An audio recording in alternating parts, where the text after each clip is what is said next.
inauguré un jardin public qu'on a dénommé Mam Tchernossal, qui était un imam et qui était un maître coranique. Et nous avons, dans notre jeunesse, fréquenté son école.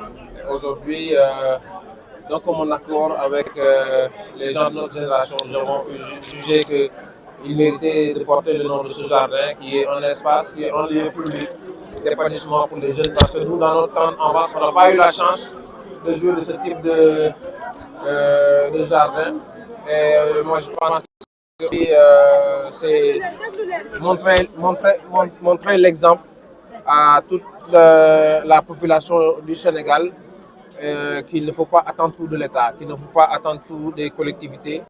Et nous avons ainsi développé un concept qu'on appelle travaux d'utilité publique concept, TRUP concept, qui est un esprit, qui est un état d'esprit, qui est une vision et qui consiste à aller tous les mois dans un des quartiers des Parcelles Assainies et des environs pour identifier des travaux d'utilité publique à réaliser et en association avec le conseil consultatif des quartiers, les associations sportives et culturelles, bref, toute la communauté pour impacter positivement à travers des journées de cette en tout cas des travaux d'utilité publique pour montrer que voilà, par rapport à la philosophie générale, ce qu'il est mieux de faire, c'est de moins passer notre temps à faire de la politique politicienne, mais de faire des actions concrètes et de moins que les gens nous jugent par rapport à nos actions. Parce que si on veut aspirer à diriger, il faut qu'on montre a priori qu'on est capable de faire quelque chose, qu'on est capable de créer un engouement positif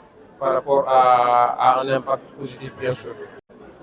L'apport de la mairie, c'est peut-être qu'ils nous ont autorisé et puis ils nous ont promis de nous donner des pots de fleurs. On attend toujours. Oui, on ne peut pas estimer le coût parce que, comme on dit, hein, si c'était un marché public qui était passé par un appel d'offres, on aurait estimé ça après presque une dizaine de millions. Mais comme on dit, c'est une contribution citoyenne. Moi, j'ai contribué par rapport à ma capacité, mais nous avons des partenaires comme UA, mon ami Fabien, qui nous a doté de pavés, qui nous a donné des chaises et qui nous a mis en relation avec les eaux et forêts.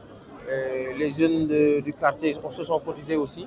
Donc, raison pour laquelle on ne peut pas estimer le coût, mais en tout cas, c'est une contribution globale et c'est ça qui est l'originalité de ce type de projet-là. Mais effectivement, l'idée c'est ça, c'est de commencer par un des quartiers de l'unité 11. Et vous n'êtes pas sans savoir que j'habite à l'unité 11. Donc, c'est symboliquement commencer à l'unité 11, mais impacter d'autres communautés et influencer les jeunes des autres quartiers à travers cette action-là. Je profite de l'occasion pour féliciter d'autres associations de jeunes, parce que pas plus tard que ce matin, on a vu l'association de Bonlieu qui était en train de faire des travaux d'utilité publique dans le même quartier.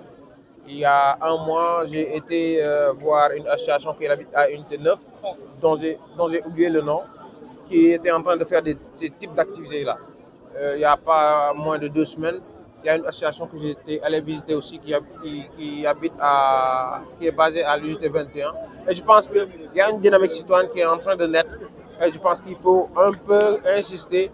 Et je pense que si tout le monde adopte cet état d'esprit-là, on pourra développer nos quartiers. Et je pense que dans ma conviction, le développement global va passer par le développement des territoires et ça va passer aussi par cette impulsion de dynamique citoyenne. Je pense que ça va passer par les mouvements citoyens.